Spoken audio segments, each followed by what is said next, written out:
మరి కాసేపట్లో super 6 super hit కార్యక్రమం జరుగుతుంది. ప్రస్తుతం ఏర్పాట్లను మంత్రి నారాయణ పరిశీలిస్తున్న పరిస్థితి.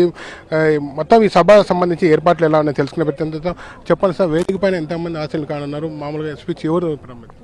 అంటే యాక్చువల్గా ఈ సూపర్ 6 సూపర్ హిట్ అనే కార్యక్రమాన్ని ఈరోజు 3 పార్టీలు అటు జనసేన, బీజేపీ, తెలుగుదేశం కలిసి ఈరోజు అనంతపురంలో ఏర్పాటు చేసింది.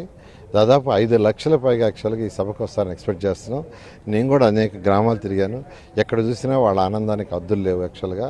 అందువల్ల దానికి సంబంధించి పార్కింగ్ కానీ, డ్రింకింగ్ వాటర్ కానీ అన్ని ఏర్పాట్లు అయినాయి. అన్ని ఏర్పాట్లు పూర్తి కావడం జరిగింది. ప్రధానంగా ఈ సభ ఉద్దేశం ఏం చెప్పబోతున్నారు? ఎందుకంటే 15 నెలల కాలంలో ఇప్పటికే మీరు 6 పథకాలు అమలు చేసిన పరిస్థితి ఏం చెప్పబోతున్నారు?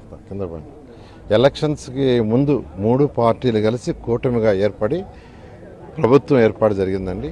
అందువల్ల 3 పార్టీలు జనసేన, బీజేపీ, తెలుగుదేశం ముగ్గురు కలిసి ప్రజలకు ఒకసారి వివరిస్తాం ఈ 15 నెలలు ఏం చేసిందని దానికి యాక్చువల్గా చేశారు.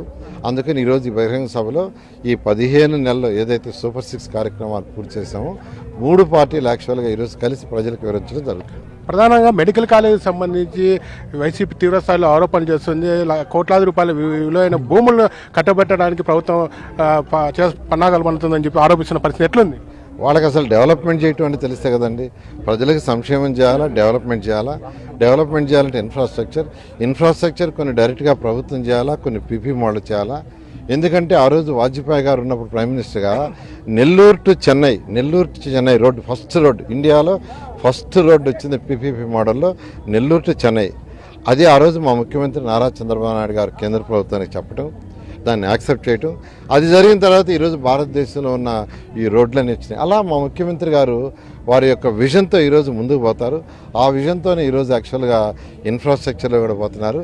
దాన్ని వాళ్ళు భరించలేక ఏం మాట్లాడుతున్నారో వాళ్ళకే తెలియటం. ఒకవైపు యూరియా కొరత ప్రధానంగా, అలాగే మెడికల్ కాలేజ్ మీరు కట్టబెట్టడానికి తీరం కలుస్తుంది. మెడికల్ కాలేజ్ పీపీ మోడల్లో చేయడానికి మీరు ఓకే చెప్తున్నారు? అంటే 14-19లోనే పీపీ మోడల్ కొన్ని చేయడం జరిగిందండి. యాక్చువల్గా దాంట్లో తప్పు లేదు. ఎందుకంటే ప్రజలకు సేవ చేయాలా, ప్రజలకు ఉపయోగపడాలా, ప్రజలకు మంచి ట్రీట్మెంట్ ఇవ్వాలా, ఇన్ఫ్రాస్ట్రక్చర్ అవ్వాలా, త్వరలో డెవలప్ కావాలా.